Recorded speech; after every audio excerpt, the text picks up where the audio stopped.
Thanks to several attention-getting acquisitions, including Avigilon, Pelco, and OpenPath Security, a vaunted name, long known as a communications technology leader, is making much noise within the security industry.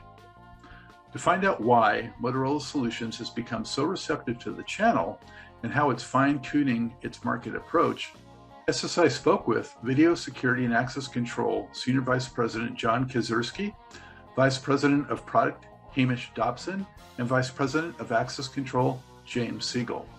Be sure to subscribe to SSI's YouTube channel. Hit the like button, share, and leave comments. Or subscribe to SSI's Security Speaking podcast on Apple and Spotify. And leave us a review. Thank you.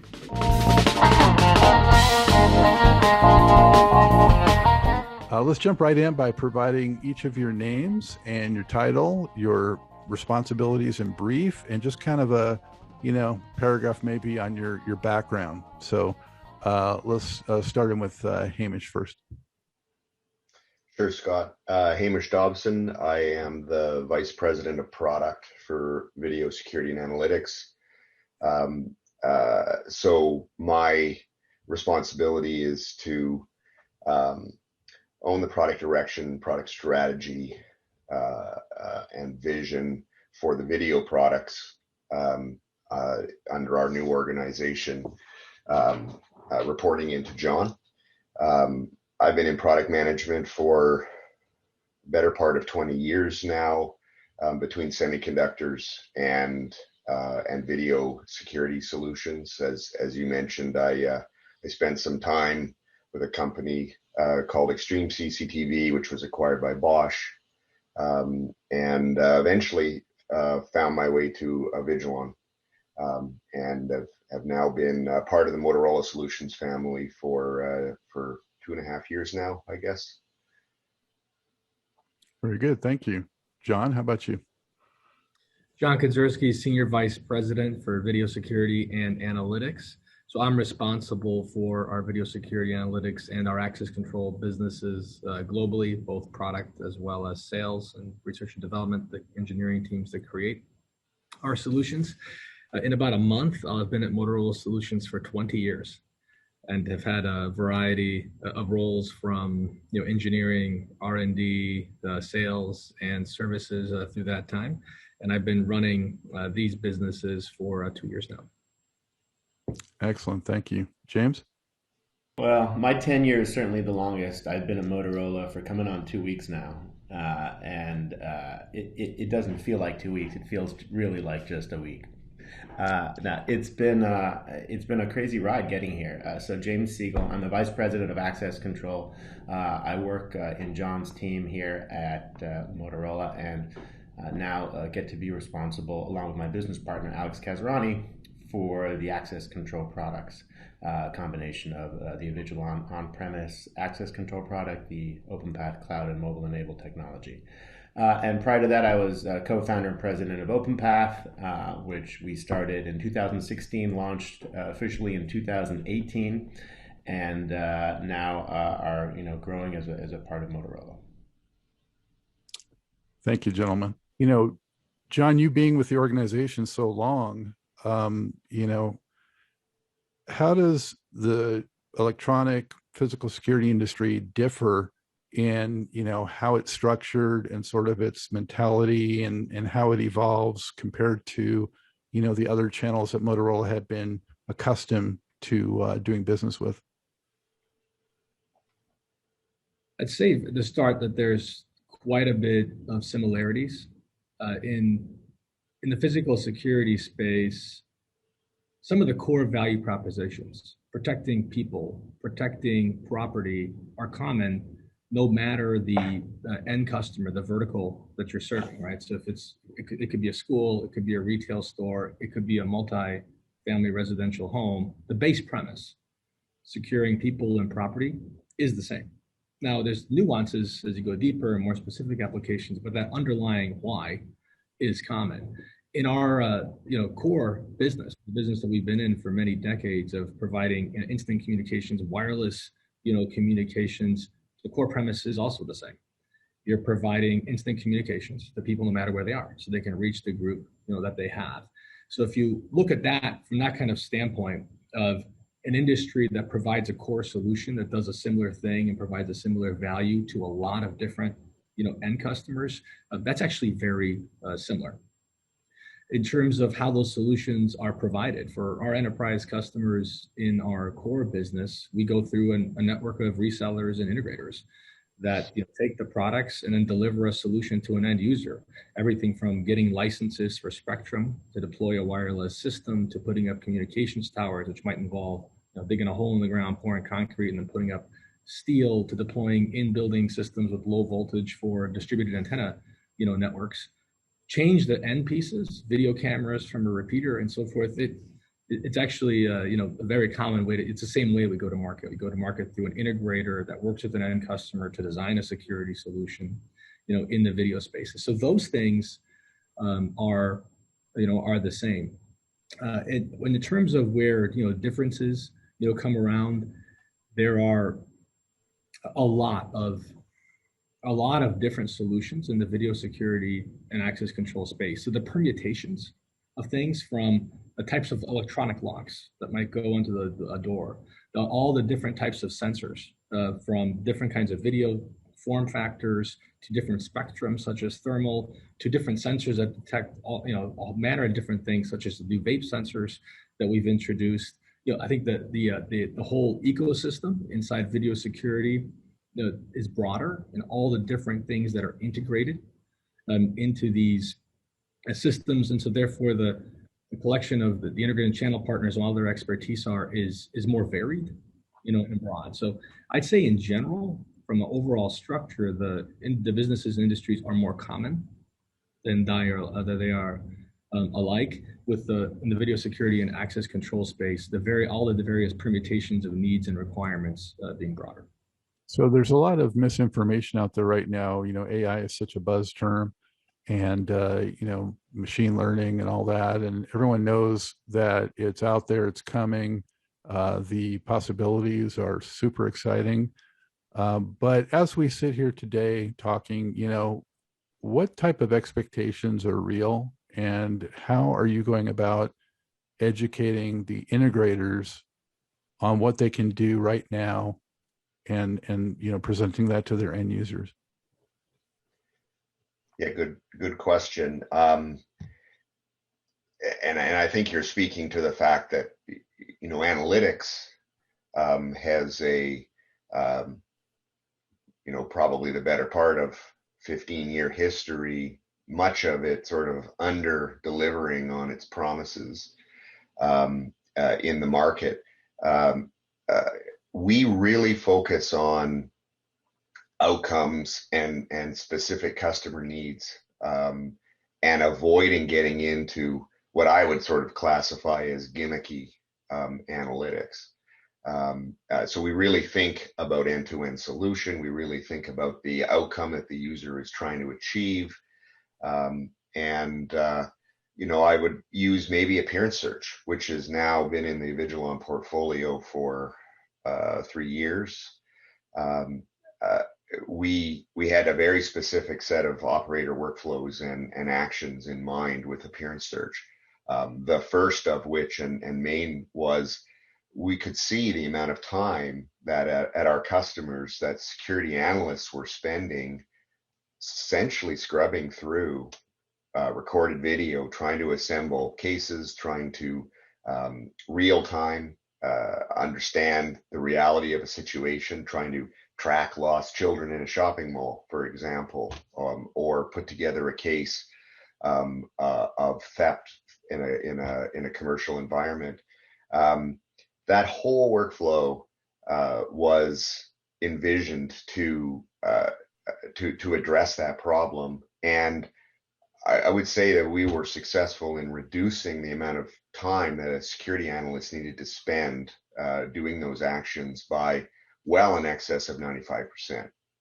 We took things that were taking hours and put them down to 5 minutes with appearance search. So I think in that case, that was one of the examples of where analytics was really able to deliver on the promise of AI and analytics. And those are different use cases than, for example, some of the original,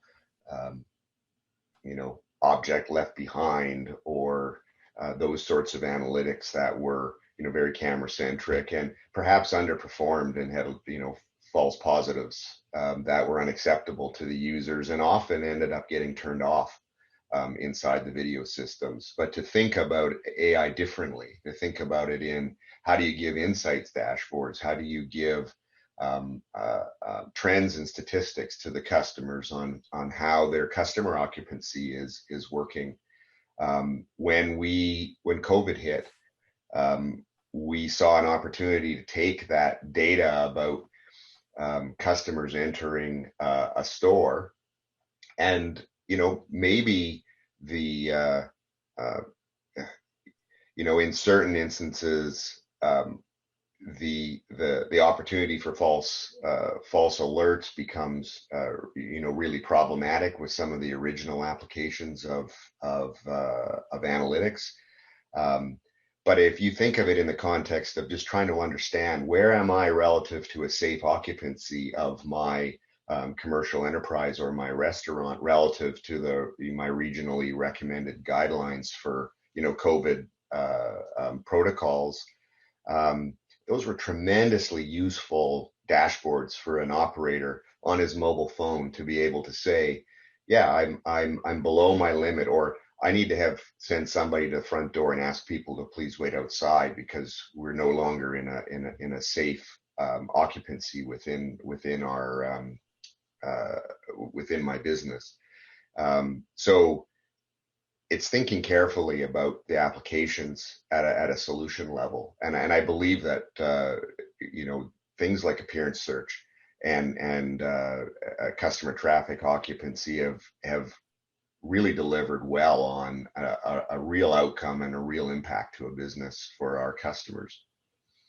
And Hamish, I would add that there's been an order of magnitude shift in performance by the adoption of convolutional neural network, CNNs, at the edge in the camera in terms of the capability. And, a CNN in simple terms, you train it to identify things in a scene the same way that you and I see things in a scene. Show it a bunch of objects, tell it this is a motorcycle, this is a car, this is a truck, and you build a model identifies the performance of those systems in modern cameras, meaning cameras like our H5A that was introduced about 2 years ago, now is completely different than the rules-based, pixel motion-based analytics, line crossings, and so forth that the industry is familiar with. And as Hamish mentioned, I think a lot of people have a bad taste in the industry from the promise of analytics 15 years ago and having disappointments in buying systems and churning it off. And CNNs have completely changed that paradigm. I'd also say that on analytics, it's to think beyond video. And in terms of access control, and when you combine those things, the kind of insights that an access control system can give you about what's going on in your building. And maybe, James, you could add a little bit about that. Sure. Think about the sensor network that we have at every door, right? And now we've got multiple sensors. The camera is just a big sensor, right? There's a lot of different data that it collects. The reader is also a sensor, and there's a lot of different data that it collects. So we now have an opportunity around different triggers and events to understand really how people are using the built world around us. And I think that is really compelling because there's so many different customers who want that data for different reasons. So if you're a landlord and you're trying to understand how to staff your building to accommodate the different flow of workers now with time shifting as people return to work, or if you're an enterprise who's thinking about the office space that they have and what you want to give back or keep based on sort of the new world order and how people are going to use that space, or shift where people desk, hotel, work, and conference room. We have the data available now to them. And so this is actually a really unique time in sort of the built world where all these systems are in place in the built space. We don't necessarily know how we're going to use the space. And all of our customers are now starting to really take a look at the data that we're providing them across all of these sensors that we have deployed, and are going to be making business decisions over the next 6 and 12 months about how the built world is going to be converting, flexing, and responding to the new world order based on the data that we're providing. So it's a pretty exciting time for us. And James, in terms of the intersection of video security and access control, I remember some of our first discussions when you talked about how the most interesting video in a physical security standpoint is often the video at the door. Yeah, and that was one of the big reasons why we've invested in putting cameras into readers, which seems like a kind of obvious thing, right? You're installing a reader at the door, why not have a camera in it? And this is giving us a chance for us on the access side, one of the most critical events, which is that access event, somebody coming in and out of the door, to understand definitively what's really happening.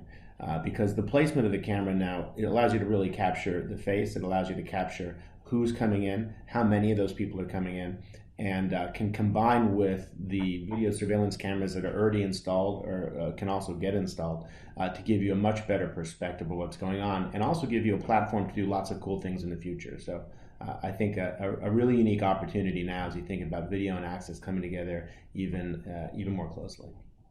Thank you for that, guys. What about in terms of, I've heard some horror stories this year with the supply chain in terms of components and shortages and different things related to the pandemic, I assume. Has Motorola Solutions seen much of that? How is it sort of managing through this period with those challenges? So we're very proud that we have a lot of control of our supply chain. We manufacture many of our products at our facility in Richmond, British Columbia, and our brand new facility that we opened just this year in Richardson, Texas, to continue to help our business and all the acquired companies grow. So, that kind of end-to-end, supply chain gives us a degree of control and ability to make sure that, we can continue to meet demand for our customers. Overall, we work with our vendors to have detailed planning, and we regularly go through allocations necessary to meet with their demand. We're very engaged with those vendors, and they're responding really well to support us. So as an integrator, which is, my primary audience,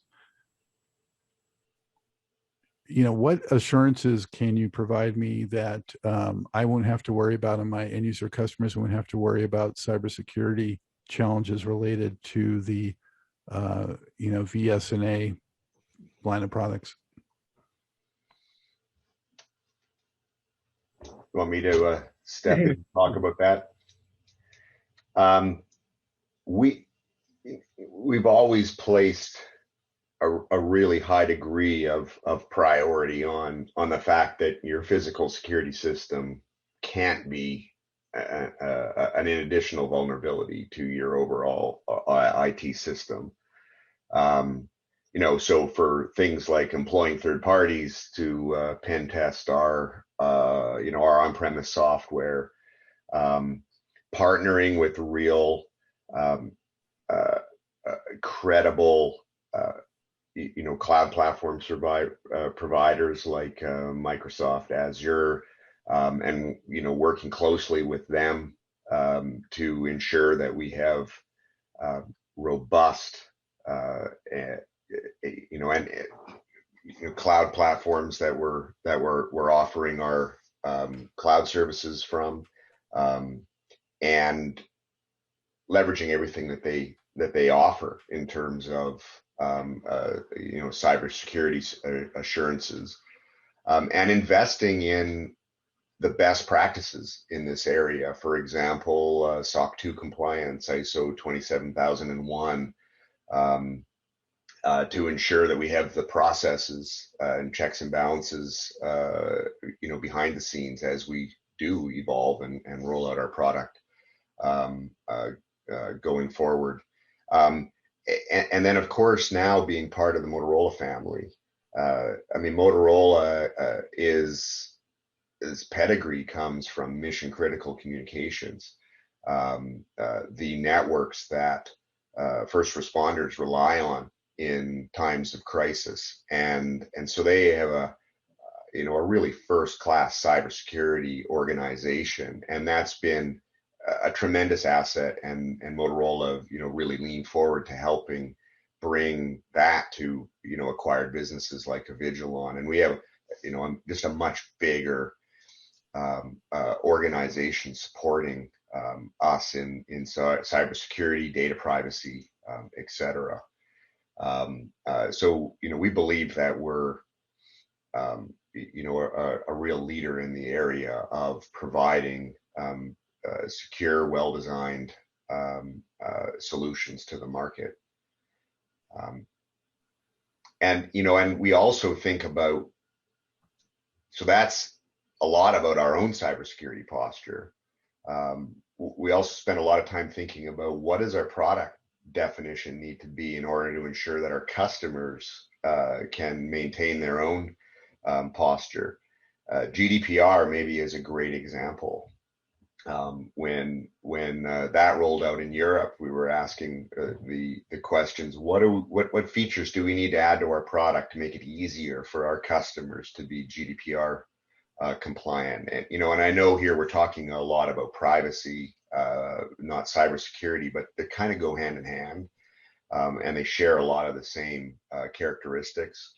So user authentication, monitoring how we manage passwords, giving our customers the ability to do audit logs about who's accessed what, when, and the granularity of control on who has authority to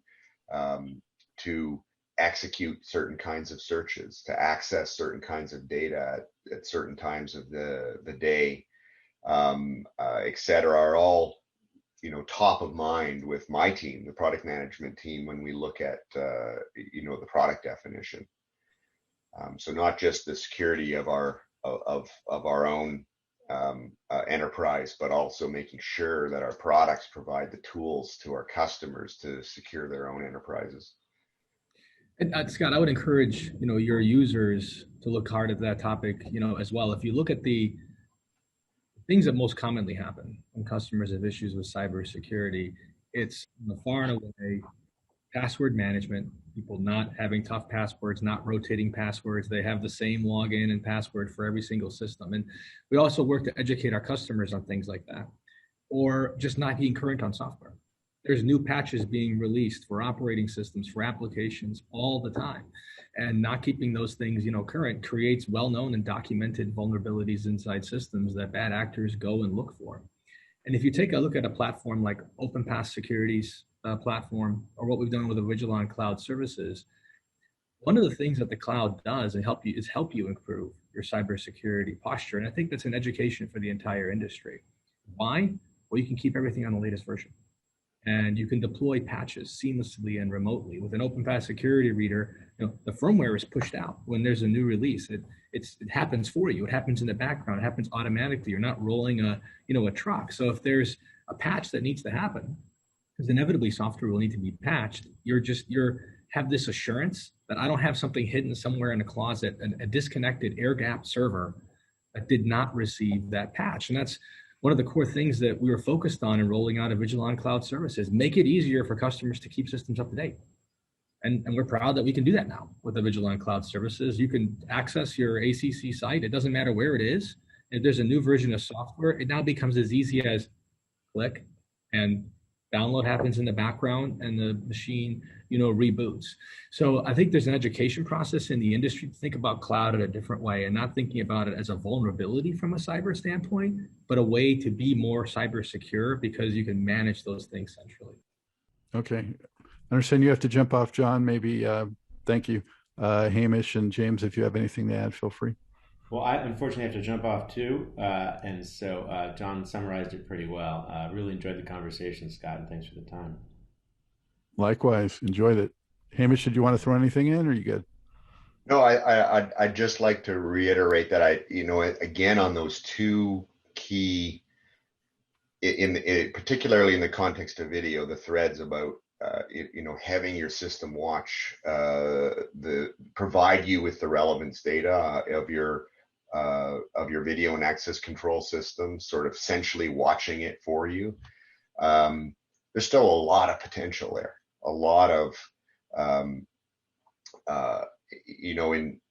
room for AI to continue to do a better job, to learn better from operator actions, to learn what's relevant and what's interesting in a given facility.